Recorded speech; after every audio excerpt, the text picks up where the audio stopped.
এক নতুন দৌড়। গাড়ির পুরনো যন্ত্রাংশ ঘাটতে গিয়ে হঠাৎই তার হাতে একটি স্পিড লিমিটার চলে এলো। সঙ্গে সঙ্গে তার মনে পড়ে গেল 5 বছর আগের সেই রেসের কথা, যেখানে সে জাতীয় রেকর্ড ভেঙে দিয়েছিল।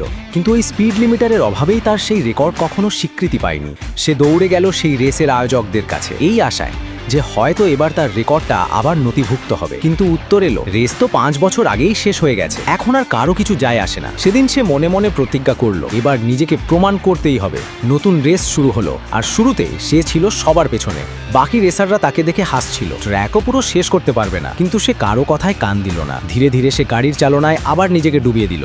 অল্প সময়ের মধ্যেই তার গতি বাড়তে শুরু করলো, আর সামনের ড্রাইভারদের মুখে চিন্তার ছাপ দেখা গেল।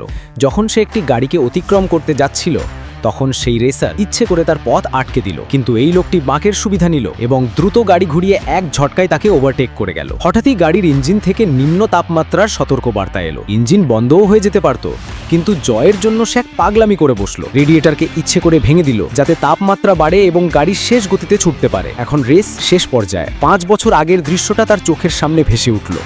তার গাড়ি যেন তার নিজের অতীতের মুখোমুখি হচ্ছে, আর অবশেষে এইবার সে সেই রেকর্ড ভেঙে দিল।